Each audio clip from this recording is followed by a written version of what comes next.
ಮತ್ತೆ ಚರ್ಚೆಗೆ ಬಂದ ಕುಕ್ಕರಹಳ್ಳಿ ಕೆರೆ ಅಭಿವೃದ್ಧಿ ಮಂತ್ರ.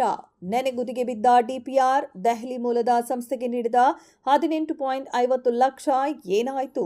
ಡಿಪಿಆರ್ಗಾಗಿ 3 ವರ್ಷದ ಹಿಂದೆ ಇಂಟ್ಯಾಕ್ಟ್ಗೆ ಕೊಟ್ಟ ಹಣಕ್ಕೆ ಪಂಗನಾಮವೇ?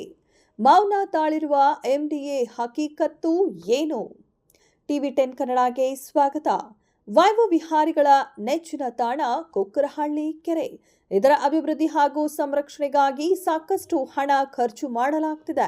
ಆದರೆ ಅಭಿವೃದ್ಧಿ ಮಾತ್ರ ಶೂನ್ಯ.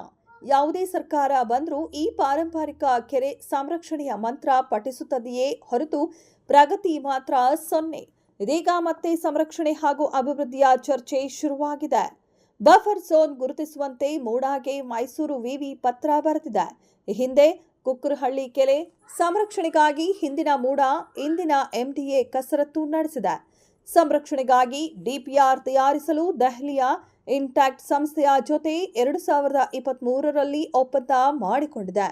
60.80 ಲಕ್ಷ ವೆಚ್ಚದಲ್ಲಿ ಡಿಪಿಆರ್ ತಯಾರಿಸಲು ಇಂಟ್ಯಾಕ್ಟ್ ಸಂಸ್ಥೆ 25% ಅಂದರೆ 18.50 ಲಕ್ಷ ಮುಂಗಡವಾಗಿ 2023ರಲ್ಲೇ ಪಡೆದುಕೊಂಡಿದೆ. 3 ವರ್ಷ ಕಳೆದರೂ ಇಂಟ್ಯಾಕ್ಟ್ ಸಂಸ್ಥೆಯಿಂದ ಇದುವರೆಗೆ ಡಿಪಿಆರ್ ವರದಿ ಬಂದಿಲ್ಲ. ವರದಿ ತಯಾರಿಸುವ ಪ್ರಗತಿಗೂ ಚಾಲನೆ ಸಿಕ್ಕಿಲ್ಲ. ಈ ಕುರಿತಂತೆ ಪ್ರಕ್ರಿಯೆ ಆರಂಭಿಸು, ತುರ್ತು ವರದಿ ಸಲ್ಲಿಸುವಂತೆ ಎಂಡಿಎ ಇಂಟ್ಯಾಕ್ಟ್ ಸಂಸ್ಥೆಯ ಮುಖ್ಯಸ್ಥರಿಗೆ ನಿರಂತರವಾಗಿ ಪತ್ರ ಬರೆಯುತ್ತಿದೆ. ಇದುವರೆಗೆ ಯಾವುದೇ ರೀತಿ ಸ್ಪಂದಿಸದ ಇಂಟ್ಯಾಕ್ಟ್ ಎಂಡಿಎಗೆ ಉಂಡೆನಾಮ ಹಾಕುವ ಲಕ್ಷಣಗಳನ್ನು ತೋರಿಸುತ್ತಿದೆ.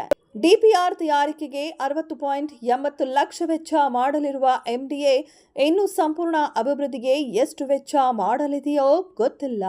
ಮುಂಗಡ ಹಣ ಕೊಟ್ಟು 3 ವರ್ಷ ಕಳೆದರೂ ವರದಿ ನೀಡದ ಇಂಟ್ಯಾಕ್ಟ್ ವಿರುದ್ಧ ಕ್ರಮ ಕೈಗೊಳ್ಳಲು ಮೂಡಾ ಮೀನಾವೇಷ ಎಣಿಸುತ್ತಿರುವುದು ಯಾಕೆ? ಹಿಂದೆ ಡಿಪಿಆರ್ಗಾಗಿ 18.50 ಲಕ್ಷ ಕೊಟ್ಟಿರುವ ಎಂಡಿಎ ಈ ಕುರಿತಂತೆ ಬಜೆಟ್ನಲ್ಲಿ ಪ್ರಸ್ತಾವನೆ ಮಾಡಿಲ್ಲ ಯಾಕೆ? 9 ತಿಂಗಳಲ್ಲಿ ಡಿಪಿಆರ್ ನೀಡುವಂತೆ ಒಪ್ಪಂದ ಮಾಡಿಕೊಂಡ ಎಂಡಿಎ 3 ವರ್ಷ ಕಳೆದರೂ ಮೌನ ತಾಳಿರುವುದು ಯಾಕೆ?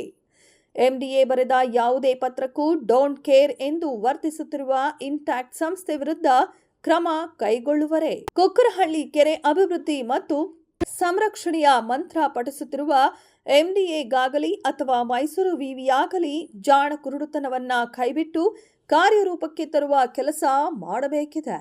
ಸಾರ್ವಜನಿಕರ ತೆರಿಗೆ ಹಣವನ್ನು ಅನಗತ್ಯವಾಗಿ ಖರ್ಚು ಮಾಡುವ ಮುನ್ನ ಎಂಡಿಎ ಈ ಬಗ್ಗೆ ಗಂಭೀರವಾಗಿ ಚಿಂತಿಸಲಿ.